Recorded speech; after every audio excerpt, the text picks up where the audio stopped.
2024 Honda Passport Trailsport First Drive, tougher soft-roader. From backwoods pretender to Forest Service road stormer, newfound capability comes at little cost to on-road comfort. Badges, stickers, and knobby-looking tire sidewalls don't count for much out on the trail, as we discovered back when we did some unambitious soft-roading in Honda's original Passport Trailsport.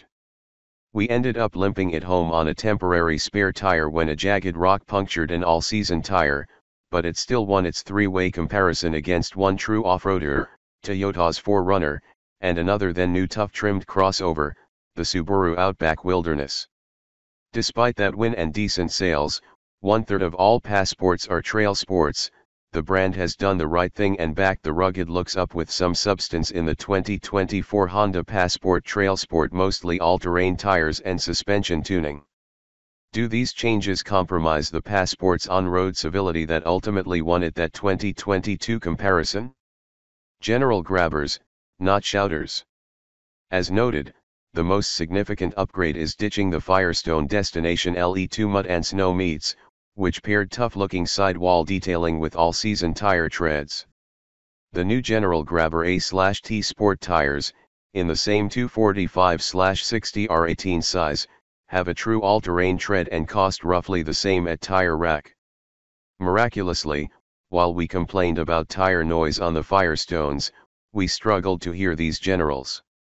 Yes, they sing a bit, but unless the radio's off, nobody's talking, and the big grumbly V6 is coasting, that sotto voce singing is nigh inaudible.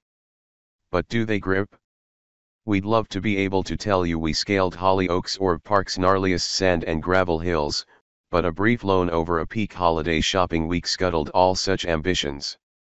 The tread is a half-inch wider than the old Firestones, and the track width increases ever so slightly for a tougher stance.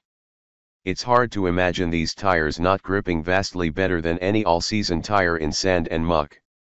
We're also comfortable predicting that the taller, wider-spaced tread blocks are enough squirmier on dry pavement to lower our limit handling numbers slightly. Another bold prediction: the 95% of buyers who will spend 99.9% of their time on pavement will not detect any meaningful comfort or on-road performance penalty from the tires or the spring and damping rate revisions. These 18s probably ride better than the shorter sidewall tires on other models. Where will we rank the 2024 Passport? The 2023 Passport ranked 8th in Motor Trend's Ultimate Car Rankings within its highly competitive midsize two-row SUV segment, well behind the podium finishing Subaru Outback, Hyundai Santa Fe, and Toyota Venza.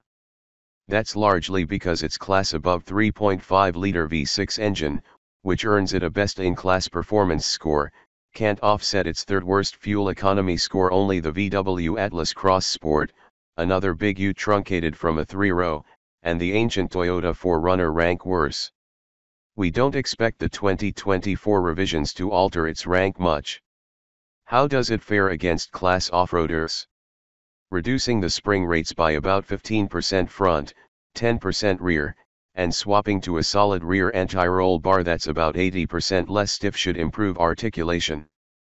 Modifications to the damping prevent these changes from permitting too much roll or wallow on pavement.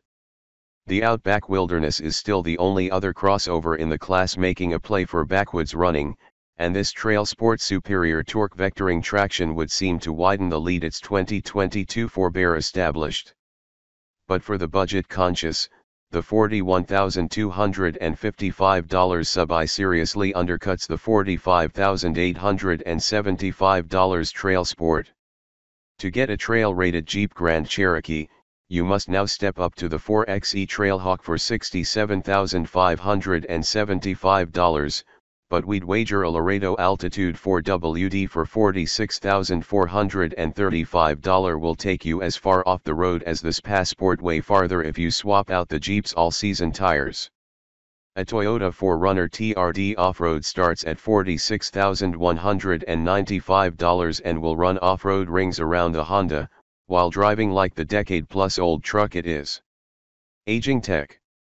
Not that the Passport is exactly cutting edge. Climbing aboard, the screen appears tiny by modern standards, there's no wireless phone mirroring, and the cord connection is via USB-A, though there is a USB-C port for charging.